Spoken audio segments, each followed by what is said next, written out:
So sometimes if you can infuse your passion in your business idea, it gives you the strength and it gives you the motivation to stick with it.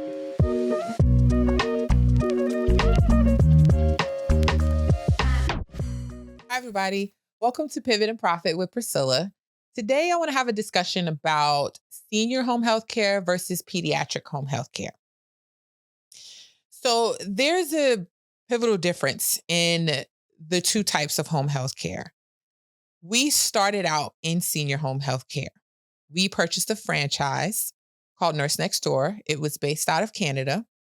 And we went through all of the training. We became franchise owners in a territory here out in Georgia. One of the biggest issues with that home healthcare franchise was that because it's based out of Canada, they did not accept Medicare. Medicare is a US based medical financial assisting program that they do not have in Canada. So they would not allow us to accept Medicare or Medicaid, which made it hard to get and retain clients because we had to find clients that were financially able to pay for our services out of pocket. We eventually sold that franchise. And during the process of selling that franchise, I realized I do want to be in home health care. I just wanted to take a different route and have a different customer. So I built my pediatric home health care agency. One of the main reasons I did get into senior home health care is because I did my research and I realized that there was going to be a big boom in the needs of seniors in the coming years. That is still the case. Senior home health care is still a lucrative business. However, pediatric home health care is just as lucrative. Um, a lot of people don't talk about it, but there are a lot of programs, there are a lot of groups, there are a lot of people that are in need of these type of services. So my pediatric home healthcare agency is called Atlanta Pediatric Healthcare. I started that agency in 2019. It is currently 2025. And my last year, I made $1.1 million dollars in that business. And I have under 10 clients. So basically, how the program works is I am contracted with Medicaid. Medicaid has a number of programs that you can contract with. The program I'm contracted under is called GAPP, Georgia Pediatric Program. I completed my paperwork and my licensing. The program audits you once a year. I actually just did my audit. And the way it works is you find a child or family in need. The child has to be deemed medically fragile. Medically fragile just means this child has debilitating issues that requires assistance from a nurse or from a certified nursing assistant or a PCA, which is a personal care assistant. So again, medically fragile can be a child with a trach, a child with a vent, a child with a G tube. And those are all terms that I can explain later in other information. But these are medical issues that children have. Another medically fragile condition could be a child with autism or behavioral issues. It can be a child that is bedbound and unable to walk. These are just debilitating issues that prevent a child from having um, a life that does not need assistance. So, Georgia Pediatric Program basically allows you, when you find that child, if they are able to get Medicaid. Now, let me also say, some people don't realize that you can have Medicaid and primary insurance at the same time. I have families that have primary insurance through their job and they also qualify for Medicaid. You have to get approval from a program called Katie Beckett. Katie Beckett was a child whose family took the state of Georgia to task and basically said, my child has more medical needs than the private healthcare system will allow. And Georgia allows families to have both, but that child has to be medically fragile. So you can get your private healthcare will have the primary insurance and Medicaid will be a backup, or the family can just be qualified for Medicaid. So once you deem that they have the qualification for Medicaid, they fill out an application. The doctor has to fill out a form basically saying that this child has a need, what that need is, and the doctor recommends a certain amount of hours of care that that child should receive. Again, this is just a recommendation.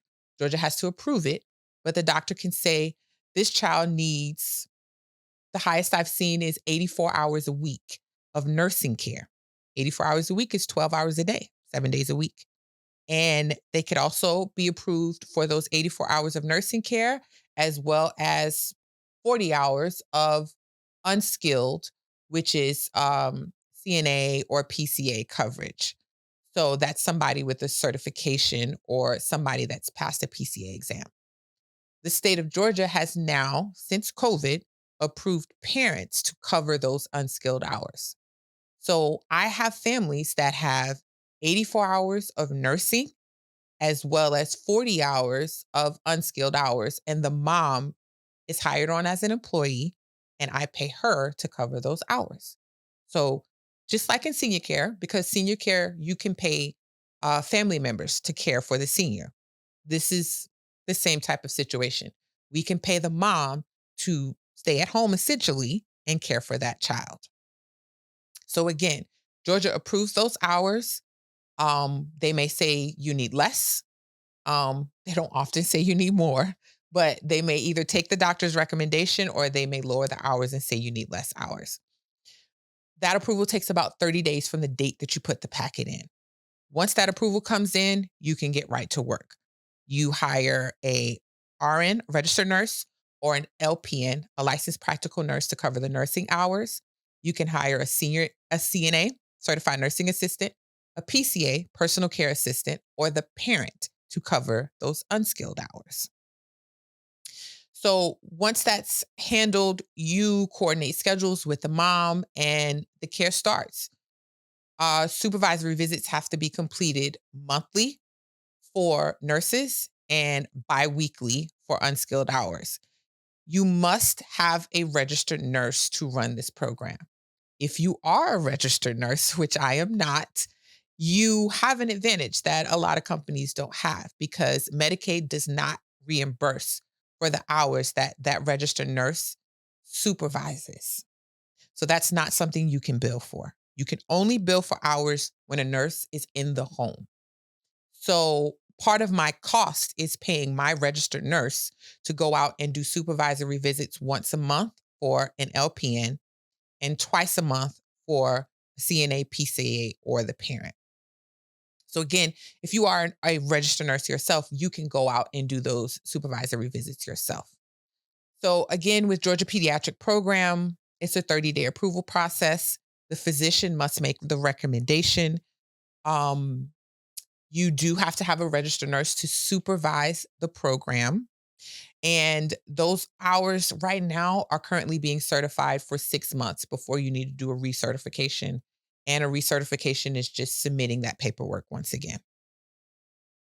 So now that I've told you a little bit about the program, I also want you to consider what you should think about when choosing between senior care and pediatric care. And these are the things that I've come across because I've dealt in both worlds. One of the things I think you really need to consider is who you want your customer to be. When dealing with seniors, sometimes you're dealing with people with dementia, you're dealing with people with Alzheimer's, on top of other physical health issues. There are many times that these people with these mental and physical health issues are the people making the decisions. They're the people deciding whether they like the nurse, whether they like your company, whether they want the hours, whether the nurse did a good job. So sometimes it can be difficult pleasing or negotiating with people that already have debilitating health issues. In pediatric home health care, those decisions are made by the parent. The child is not the only customer. My parents are my customers as well. And I get to have a discussion with the parent about what's best for that child and what type of help they need, because most of the time it's just the parent needing assistance. So for me, deciding who I wanted my customer to be was one of the biggest reasons that I chose pediatric home health care. The other thing that I think you need to consider is end of life versus beginning of life. I have had clients pass away in both companies. The one thing that I had to really think about and consider is that when dealing with senior home health care, it is rare that you're watching your client get better. You're usually taking care of a client as they get worse. In pediatric home health care, because my clients start from birth all the way up to the age of 21, I often have clients that are newborns, fresh out of the hospital, that come home with G tubes and with all t- uh, come home with vents or with not breathing properly, or underweight because they were born prematurely. And I have had those clients. Um, Sometimes you talk about clients aging out. I've had those clients just get better with health and not be eligible for the program anymore. I know for a business owner that doesn't seem optimal because financially you're taking a loss. But for me, emotionally and mentally, being the person that was able to assist in that baby's growth and watch that baby grow out of this program and become healthy enough to where they don't need our assistance anymore is just as rewarding as getting a paycheck. So, beginning of life was where I wanted to be.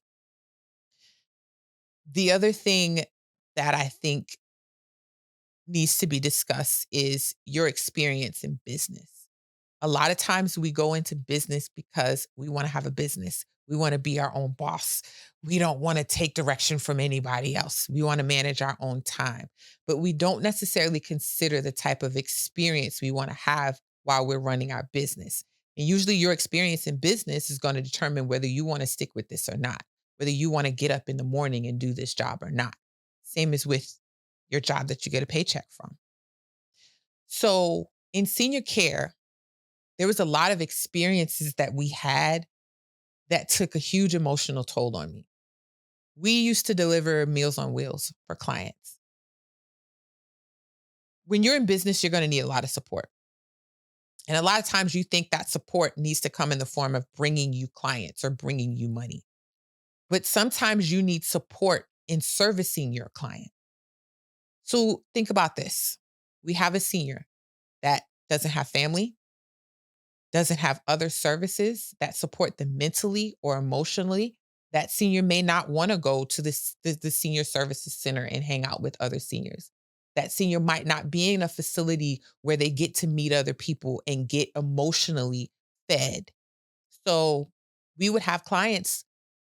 I would go to the door to deliver Meals on Wheels, and the same meal we delivered days ago is still sitting at the door.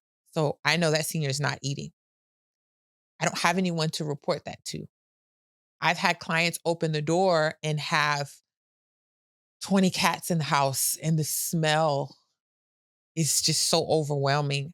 I'm physically unable to walk in the house and assist. I've had clients that haven't had a conversation with anybody in a month, and all they want me to do is sit down and talk to them. A lot of times in senior care, there isn't a large support team to help you help that client.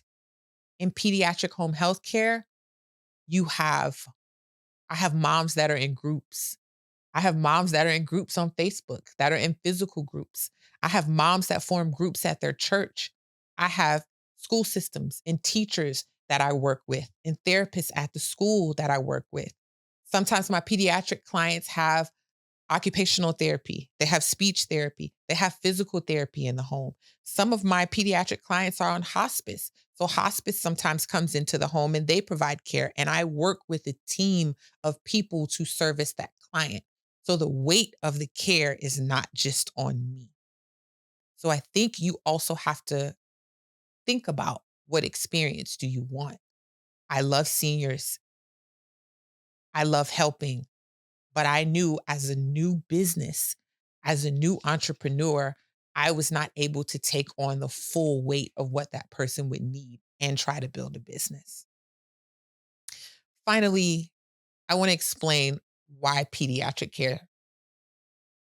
is my thing. It's my passion. One of my first businesses that I started is called Dreamers Career Academy, and it was a nonprofit for middle school age children because I felt like middle school children were often in the middle and literally. And I felt like if you started in middle school and you taught kids about different careers and you help kids explore their passions, they could make better decisions once they get to high school and preparing themselves for college. So I taught kids different career paths. We taught them technology, we taught them construction, things like that. Um, I have 4 children, 2 of them that I adopted. So I have a passion and a love for children. And I feel like in business, they always say go with what you're passionate about. So sometimes if you can infuse your passion in your business idea, it gives you the strength and it gives you the motivation to stick with it. And early on, I realized that because my passion was with children, pediatric home health care was where my focus should be as well. I want to thank you guys for joining me today. Um, I hope something I've said has sparked some interest in you and give you some direction in what you're looking for. I would ask that you please click the link below and sign up for our newsletter. I'm going to be coming out with more tips and more information on how you can sign up for pediatric home health care, how can become a provider, and just giving you guys all the tools and tips that have been helpful for me in this business. Thank you so much for watching. Have a good day.